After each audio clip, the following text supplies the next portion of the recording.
Perkenalkan, nama saya John Razwar, Raden 1193. Saya selaku salah satu mahasiswa aktif semester 2 dari jurusan manajemen. Baik, di sini saya akan menjelaskan tentang materi supply chain management atau manajemen rantai pasokan. Nah, baik, jadi untuk penjelasan materinya bisa dilihat di video berikutnya. Nah, jadi kita mulai saja. Yang pertama, apa sih itu supply chain management? Supply chain management atau manajemen rantai pemasok merupakan sebuah sistem integrasi antara fungsi maupun lintas organisasi dalam hal produksi dan mengantar produk ke pelanggan distribusi. Jadi, secara sederhana, konsep SCM adalah strategi terkait produksi atau shipping dan distribusi produk, barang atau jasa dari perusahaan sampai kepada pelanggannya. Nah, konsep ini dilakukan untuk melihat pengelolaan seseorang atau tim dalam meningkatkan skala produktivitas, kualitas, dan efisiensi operasional dalam perusahaan tersebut. Untuk selanjutnya, saya akan membahas tentang komponen dasar dari supply chain management. Yang pertama ada plan atau rencana sebagai proses perumusan, dan yang kedua ada source atau sumber, yaitu dalam konteks ini perusahaan wajib membeli supplier bahan baku terbaik, sebab tanpa ini semua bahan baku yang terbaik sekalipun akan tersia-sia karena tidak bisa dimaksimalkan.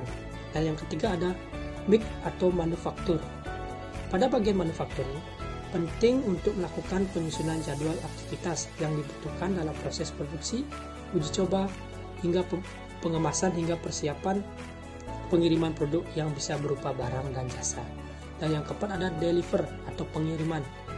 Produk barang atau jasa yang sudah dihasilkan selanjutnya harus didistribusikan.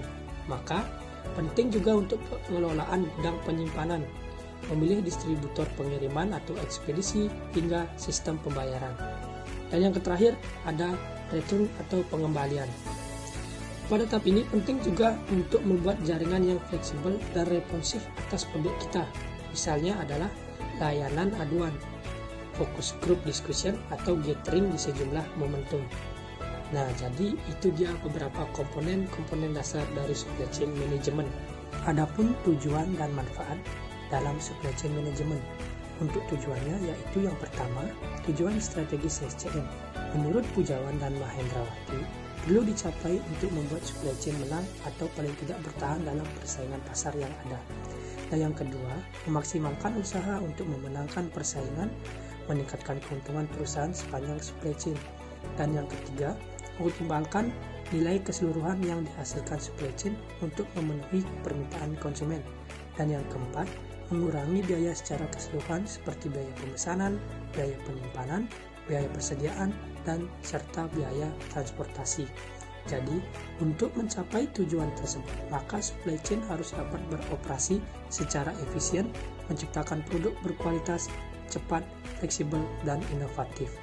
Nah, dan selanjutnya manfaatnya yaitu yang pertama memberikan kepuasan kepada konsumen, yang kedua peningkatan pendapatan, yang ketiga penurunan biaya, yang keempat pemanfaatan aset semakin tinggi, dan yang terakhir ada peningkatan laba.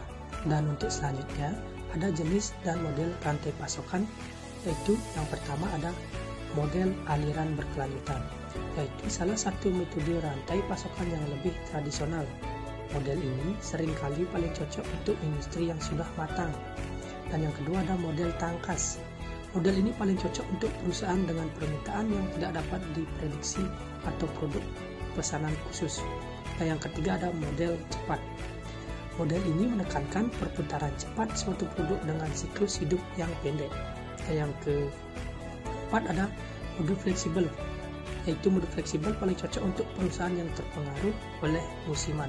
Dan yang kelima ada model efisien, yaitu bagi perusahaan yang bersaing dalam industri dengan margin keuntungan yang sangat ketat.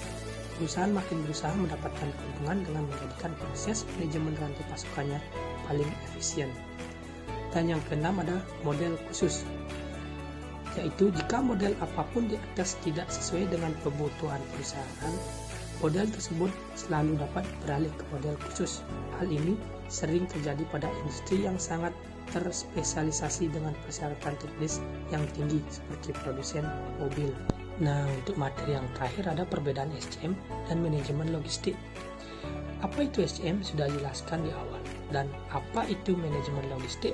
yaitu tata kelola fungsi manajemen rantai pasokan yang membantu organisasi merencanakan, mengelola, dan melaksanakan proses untuk memindahkan dan menyimpan barang. Jadi singkatnya, perbedaan SCM dan manajemen logistik yaitu dari SCM yang pertama mengutamakan arus barang antar perusahaan mulai dari awal kegiatan sampai produk akhir. Dan yang kedua orientasinya atas dasar kerjasama dan mengusahakan hubungan serta koordinasi antar proses. Sedangkan dari manajemen logistik yang pertama mengutamakan pengelolaan termasuk arus barang dalam perusahaan, dan yang kedua mengorientasi pada perencanaan dan kerangka kerja yang menghasilkan rencana tunggal, arus barang, dan informasi perusahaan. Selanjutnya dari sudut pandang ruang lingkup, dari SCM bertanggung jawab untuk membuat strategi agar proses rantai pasokan menjadi efisien serta mengarahkan aktivitas logistik harian yang terjadi di pabrik, gudang, pengiriman, di pusat warehouse, dan fasilitas lainnya. Sedangkan dari manajemen logistik yaitu salah satu aspek yang ada di dalam rantai pasok yang bertugas untuk melakukan penyimpanan dan pengiriman barang janji atau jasa ke pelanggan, entah itu produsen, distributor, atau konsumen. Dan lihat dari juga perbedaan dari sudut pandang fokus dari SCM. Pertama ada fokus yang lebih strategis yang melibatkan perencanaan jangka panjang, pengambilan keputusan strategis, dan pengelolaan hubungan dengan pemasok dan pelanggan. Sedangkan dari manajemen logistik yaitu yang pertama fokus yang lebih operasional dan taktis yang berkaitan dengan pengelolaan operasional sehari-hari dalam memenuhi pelanggan. Dan sekian penjelasan materi dari saya. Semoga bermanfaat ya guys. Bye.